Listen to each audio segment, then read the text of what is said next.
అందరికీ praise the lord అండి. ఈరోజు మన వాక్య భాగ్యము కీర్తన గ్రంథం 119 అధ్యాయం 105 వచనం. నీ వాక్యము నా పాదములకు దీపము, నా త్రోవలకు వెలుగై ఉన్నది. కొన్నిసార్లు జీవితంలో సరైన నిర్ణయాలు తీసుకోవడానికి మనం చాలా ఆలోచిస్తాం. ఎలాంటి నిర్ణయాలు తీసుకోవాలన్నా మనకు తెలీదు. అలాంటి సమయాల్లో దేవుని వాక్యం మీద ఆధారపడాలి. మన సమస్యలకి లేదా ప్రశ్నలకి దేవుని ద్వారానే మనకి సరైన సమాధానం దొరుకుతుంది. ఈ వచనంలో మనం చూసినట్లయితే, నీ వాక్యము నా పాదములకు దీపము.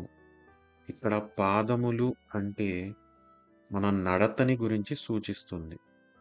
పరిశుద్ధ గ్రంథంలో నడత లేదా ప్రవర్తన గురించి చాలా విషయాలున్నాయి.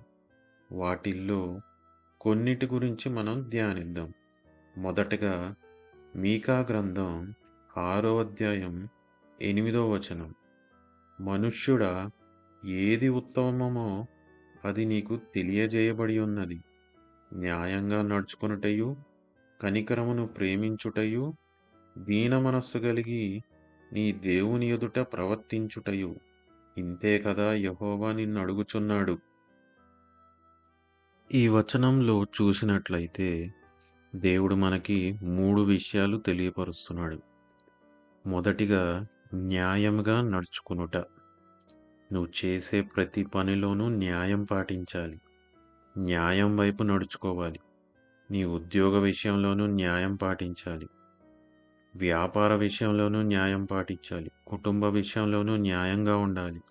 స్నేహితులు, బంధుమిత్రుల విషయంలో కూడా న్యాయం పాటించాలి.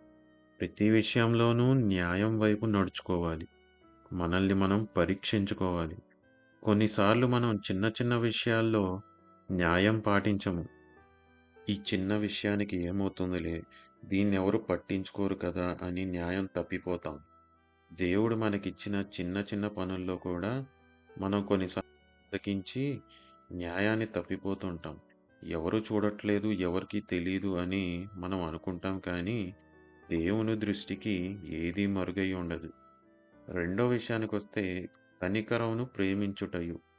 కనికరము అంటే మర్సీ, దయ. నీ కింది స్థాయి వ్యక్తికి నీవు దయ కలిగి ఉండాలి.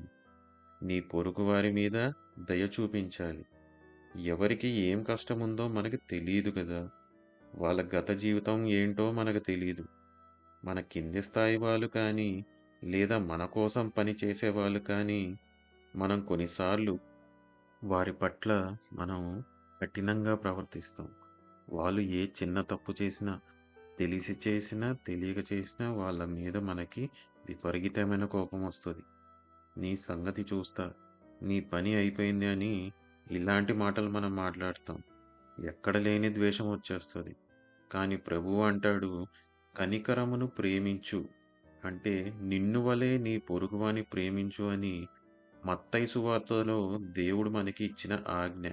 అక్కడ దేవుడేదో జనరల్‌గా చెప్పట్లేదండి. వట్టి మాటలు కాదు చెప్పేది. అధికారంతో ఆజ్ఞాపిస్తున్నాడు. ఇక మూడో విషయానికొస్తే, దీన మనస్సు కలిగి దేవుని ఎదుట ప్రవర్తించుట. దీన మనస్సు అంటే హంబుల్, వినయము.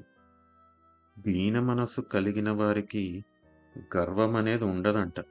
ఎంత ఉన్నత స్థాయిలో ఉన్నా గానీ, దీనులై అందరి పట్ల ఒకే భావంతో ఉంటారు. వాళ్ళకి ఆల్ ఆర్ ఈక్వల్ అనే మైండ్‌సెట్ ఉంటది. ఇలాంటి వాళ్ళు మనకు కనిపియడం చాలా అరుదు. ఇప్పుడు మన రాజకీయ నాయకులు కొంతమంది ఉంటారు. అందరూ కాదు, కొంతమంది మాత్రం. ఎలక్షన్స్ ముందు ఎక్కడ లేని దీన మనస్సు వచ్చేస్తది. ప్రజల మధ్య భలే దీనంగా ప్రవర్తిస్తారు. వాళ్ళే దీన స్వభావాన్ని బాగా ప్రదర్శిస్తారు. ఎలక్షన్స్ అయిపోయి గెలిచిన తర్వాత గాల్లోనే నడుస్తారు, గాల్లోనే ప్రయాణిస్తుంటారు. పరిశుద్ధ గ్రంథంలో ప్రభువు మనకి చెప్పేదేంటంటే, మత్తయి సువార్త 5వ అధ్యాయంలో, ఆత్మ విషయమై దీనులైన వారు ధన్యులు, పరలోక రాజ్యం వారిది. ఇప్పుడు మనకి 3 విషయాలేంటంటే ఇక్కడ న్యాయంగా నడుచుకొనుట, కనికరమును ప్రేమించుట, దీన మనసు గలిగి ప్రవర్తించుటయే. ఈ 3 విషయాలతో పాటు ఇంకో నడత కూడా ఉందండి. అది దేవుడు అబ్రహాంతో చెప్పిన మాట. ఆదికాండము 17వ అధ్యాయం 1 వచనంలో అబ్రహాము 99 ఏండ్ల వాడైనప్పుడు యెహోవా అతనికి ప్రత్యక్షమై, నేను సర్వశక్తిగల దేవుడను, నా సన్నిధిలో నడుచుచు నిందారహితుడవై ఉండుము. అపవాది మన మీద ఎన్నో నిందలు మోపుతుంటాడు. అపవాది మన మీద నింద మోపుతున్నాడు అంటే, మనం అపవాదికి అవకాశం ఇస్తున్నాము. మనం ఒక్కసారే తప్పు చేస్తాం. కానీ అపవాది మనకి 10 సార్లు గుర్తు చేస్తాడు. నువ్వు ఆ తప్పు చేశావు కాబట్టి, దేవుని సన్నిధిలో నీవు ఉండడానికి వీల్లేదు అని పదే పదే మనకు గుర్తు చేస్తుంటాడు. ఎందుకంటే, మనం అవకాశం ఇచ్చాం కాబట్టి. అపవాది ఊరికనే రాడు మన దగ్గరికి. మనం అవకాశం ఇస్తేనే వస్తాడు. ఎప్పుడు ఛాన్స్ దొరుకుతదా? ఎప్పుడు వీడిని పడేద్దామా అని వెయిట్ చేస్తూ ఉంటాడు. లేదా మనుషుల ద్వారా మన మీద లేనిపోని నిందలు మోపుతాడు. నువ్వు ఏ తప్పు చేయకపోయినా ఎదుటి వాళ్ళకి నువ్వు తప్పు చేసినట్టే చూపిస్తాడు. యోసేపు జీవిత చరిత్ర చూస్తే యెహోవా యోసేపుకి తోడయున్నాడని, తను చేసే పని అంతటిని యెహోవా సఫలం చేస్తాడని ఆదికాండము 39వ అధ్యాయంలో మనం చూస్తాం. తన యజమానుడు యోసేపుని బట్టి ఎలా దీవించబడతాడో అక్కడ మనం చూస్తాం. అయితే అపవాది ఆ యజమానుడి భార్యలో చేరి యోసేపుని విసిగించడం మొదలుపెట్టింది. బలవంతం చేయడం మొదలుపెట్టింది. చివరికి తను ఒప్పుకోకపోవడం వల్ల తన మీద ఘోరమైన నింద మోపుతది. యోసేపు తప్పు చేయలేదు. కానీ అపవాది దాన్ని ఎలా చూపిస్తాడు? తప్పు చేశాడు అనే చూపిస్తాడు. ఎందుకంటే యోసేపు చూడ్డానికి యవ్వనుడు, బహు సుందరవంతుడు అని అక్కడ రాయబడి ఉంది. చూసే వాళ్ళకి ఎలా ఉంటదంటే, ఇక్కడ నిజంగానే యోసేపు తప్పు చేశాడని నమ్మించేలా ఉంటది ఆ నింద. ఆ యజమానుడు కూడా ఎటువంటి విచారణ జరిపించకుండా, యోసేపు నిజంగా తప్పు చేశాడా? లేదా? అనేది ఏ విచారణ లేకుండా యోసేపుని డైరెక్ట్‌గా చెరసాల్లో వేయించేస్తాడు. కానీ యోసేపు ఎప్పుడూ కూడా విశ్వాసంలో కృంగిపోలేదు. యోసేపు చెరసాల్లో ఉన్నప్పటికిని దేవుడు యోసేపుని దీవించాడు. చెరసాల అధికారి గూడా యోసేపునే తన కింద అధికారిగా నియమించుకున్నాడు.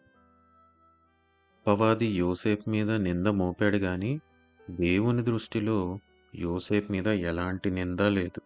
యోసేపు నిందారహితమైన జీవితం జీవించాడు. యథార్థముగా జీవించాడు.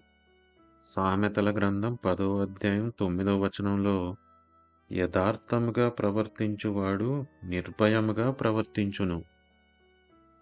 యోసేపు చెరసాల్లో ఉన్నప్పటికిని ధైర్యం ఎప్పుడూ కోల్పోలేదు. దేవుడు మనకు చెప్పిన విధానాన్ని బట్టి మనం న్యాయంగా నడుచుకోవాలి, కనికరం కలిగి ఉండాలి, దీన మనసు కలిగి ఉండాలి, నిందారహితమైన జీవితం జీవించాలి. ఇవన్నీ మనలో ఉండాలంటే అన్నిటికంటే ముందుగా మనకొక క్రమం అనేది ఉండాలి. క్రమం అంటే డిసిప్లైన్. దేవుని వాక్యంలో మనం చూసినట్లయితే ద్వితీయోపదేశకాండం 5వ అధ్యాయం 33వ వచనంలో, కాబట్టి మీరు కుడికే గాని ఎడమకే గాని తిరుగక మీ దేవుడైన యెహోవా ఆజ్ఞాపించునట్లు చేయుటకు జాగ్రత్త పడవలెను. ఇక్కడ దేవుడు మనకి సెలవిచ్చినది ఏమిటంటే, కుడికి గాని ఎడమకు గాని తిరగకండి. ఒక క్రమముగా నడుచుకోండి అని తెలియపరుస్తున్నాడు. అబ్రహాము ఒక క్రమం పాటించాడు. విశ్వాసంలో ఏమాత్రము సందేహించలేదు. తొలగిపోలేదు. యోసేపు ఒక క్రమం పాటించాడు. తను ఏ స్థితిలో ఉన్నా దేవుణ్ణి విడిచిపెట్టలేదు. దానియేలు ఒక క్రమం పాటించాడు. రోజుకి ముమ్మారు ప్రార్థనలో తన క్రమముని మనకి బయలుపరుస్తున్నాడు. ఈ క్రమంని మనం సార్థకం చేసుకోవాలంటే పరిశుద్ధ గ్రంథంలో మనకు సెలవిస్తుంది. సామెతల గ్రంథం 3వ అధ్యాయం 5, 6 వచనాలు. నీ స్వబుద్ధిని ఆధారం చేసుకొనక నీ పూర్ణ హృదయంతో యెహోవా యందు నమ్మిక ఉంచుము. నీ ప్రవర్తన అంతటియందు ఆయన అధికారమును ఒప్పుకొనుము. అప్పుడు ఆయన నీ త్రోవలను సరాలము చేయును. నీ స్వబుద్ధిని ఆధారం చేసుకొనక, అంటే ఇక్కడ నీ సొంత ఆలోచనలు, సొంత ప్రయత్నాలు కాకుండా చేసే ప్రతి పని ముందు అది దేవుని చిత్తమా కాదా అనేది మనం తెలుసుకోవాలి. దేవుని దగ్గర విచారించాలి. ప్రార్థనలో కనిపెట్టాలి. కొన్నిసార్లు వెంటనే సమాధానం తెలియదు. కానీ కొంత సమయం పడుతుంది. దేవుడు మనతో మాట్లాడతాడు. వాక్యం ద్వారా మాట్లాడతాడు. ఏదైనా దైవజనులు చెప్పే ఈ వర్తమానం ద్వారా మాట్లాడతాడు. దేవుని రెస్పాన్స్ కోసం మనం కనిపెట్టుకొని ప్రార్థనలో గడపాలి. ఇది ఎప్పుడు జరుగుతుంది అంటే, నీ పూర్ణ హృదయంతో యెహోవా యందు నమ్మకం ఉంచినప్పుడు. మన ప్రవర్తన అంతటిలోనూ అధికారం ఇచ్చినప్పుడు. అంటే submit ourselves to God. ఎందుకంటే దేవుని ఆలోచనలు, మనిషి ఆలోచనలకి చాలా వ్యత్యాసం ఉంటుంది. దేవునివి ఘనమైన ఆలోచనలు. ఏ మనుషుని ఆలోచన దేవుని ఆలోచనలకు సాటి రాదు. మన జీవితంపై అధికారం ఇవ్వాలి. ప్రభువా, నీ చిత్తమే జరిగించండి అని మనల్ని మనం దేవునికి అప్పగించుకోవాలి. సబ్మిట్ అవర్ సెల్వ్స్ అని ప్రతి ప్రతి విషయంలోనూ దేవునికి కంట్రోల్ ఇవ్వాలి. అలా చేయగలిగితే ఆయన నీ త్రోవలన్నీ సరళం చేస్తాడు. దేవుడే నడిపిస్తాడు. నువ్వు ఎన్ని ఇరుకులు, ఇబ్బందుల్లో ఉన్నా అది చూసుకుంటాడు. విశ్వాసం కోల్పోకుండా ప్రార్థనలో సమయం గడపాలి. మనం దేవునితో పాటు కలిసి పని చేయగలగాలి. దేవుని పక్షంగా నడవగలగాలి. దేవుని వాక్యంలో మనకి తెలియబడుతుంది ఏంటంటే, ఆమోసు గ్రంథం 3వ అధ్యాయం 3వ వచనం. సమ్మతింపక ఇద్దరు కూడి నడుతురా. ఇద్దరు వ్యక్తులు కలిసి ఒకే పని చేసేటప్పుడు ఏక మనసు కలిగి ఉండాలి. వాళ్ళల్లో వేరు వేరు ఆలోచనలుంటే ఆ పని సక్సెస్ అవుతదా? ఖచ్చితంగా ఫెయిల్ అవుతుంది. నీ పై అధికారి చెప్పినట్లు నువ్వు నడుచుకోవాలి. లేదు, నాకు నచ్చినట్లు నేను చేస్తా అంటే ఒప్పుకుంటారా? లేదు కదా! ఒప్పుకోరు. ఇట్స్ మై లైఫ్, నా జీవితం, నా ఇష్టం అని దేవుని దగ్గర చెప్పావంటే నీ జీవితం బాగుపడుతుందా? నా ఇష్టం, నాకు నచ్చినట్టు అనేది అపవాది ఆలోచనలు. అవి మనం గ్రహించుకోవాలి. దేవుని చిత్తానికి లోబడితే అప్పుడు దేవుడు మన త్రోవలన్నీ సరళం చేస్తాడు.